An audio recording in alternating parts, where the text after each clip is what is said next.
Nakon ubijstva trećeg halife Osmana ibn Afana, islamska zajednica ušla je u period velike unutrašnje krize.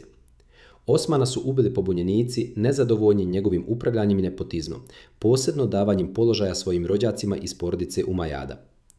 Ova ubijstva ostavila su muslimanski svijet duboko podijeljenim i bez jasnog konsenzusa o nasljedstvu. Alija ibn Abi Talib, rođak i zet Muhameda, poznat po svojoj pobožnosti, znanju i hrabrosti, izabran je za halifu 656. godine u Medini, ubrzo nakon Osmanove smrti. Međutim, njegovo preuzimanje vlasti nije bilo univerzalno prihvaćeno.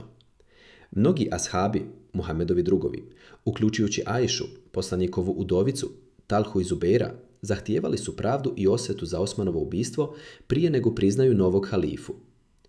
Alija je smatrao da u tako nestabilnoj situaciji nije moguće odmah kazniti ubice, jer su se oni nalazili među pobunjeničkom vojskom koja mu je donijela vlast.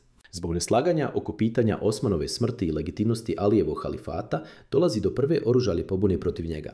Aisha, Talha i Zubeir okupljaju vojsku i odlaze u Basu, jer planiraju preuzeti kontrolu i suprotstaviti se Aliju. Alija im se suprotstavlja i 656. godine dolazi do sukoba poznatog kao bitka kod Deve, jer je Aisha bila smještena na Devi tokom sukoba. U ovoj bitci Alijeve snage odnose pobjedu. Talha i Zubeir ginu, Aisha biva pošteđena i vraćena u Medinu s počastima. Ova bitka simbolizira početak prve fitne, to jest prvog građanskog rata u islamskom svijetu. Nakon Basre, Alija se suočava s većim protivnikom, Muavijom ibn Ebi Sufjanom, guvernerom Sirije i rođakom ubijenog Osmana. Muavija odbija priznati Alijevu vlast, dokle god se ne kazne ubice Osmana, i koristi to kao politički izgovor za osporavanje Alijevog autoriteta. Sukob kulminira u velikoj bitki kod Sifina 657. godine, gdje se dvije velike muslimanske vojske sukobljavaju na sjeveru današnje Sirije. Kad je Alijeva vojska počela nadjačavati, Muavine trupe stavljaju primjerke Kur'ana na koplja, pozivajući na presudu Kur'anu umjesto borbe. Cilj je bio zaustaviti borbu i prisiliti Alija da prihvati arbitražu, iako je to zapravo bio politički trik da se spasi poraza. Alija nije želio pristati jer je znao da je to manevar, ali mnogi iz njegove vojske, posebno oni koji su bili pobožni ali neiskusni, prisilili su ga da prihvati tahkim, arbitražu.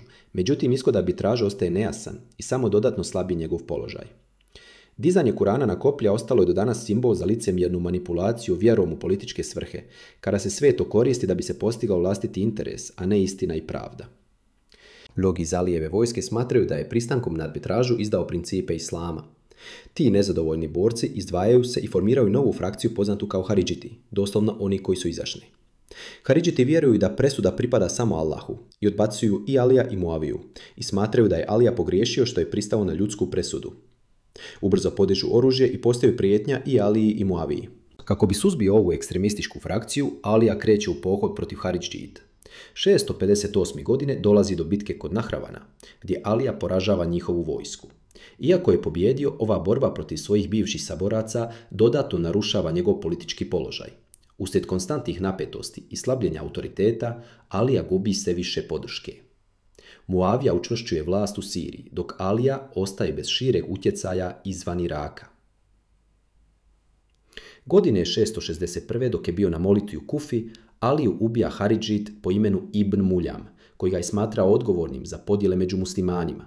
Njegova smrt označava kraj perioda četvorice pravednih halifa i početak umajadskog kalifata, jer Muavija preuzima vlast i uvodi nasljednu monarhiju u islamski svijet. Njegov halifat predstavlja prijelomni trenutak iz kojeg se rađaju trajne podjele među muslimanima. Sunitska većina, šiitska manjina i haridžitske frakcije, čije će se razlike s vremenom produbljivati i oblikovati tok islamske historije.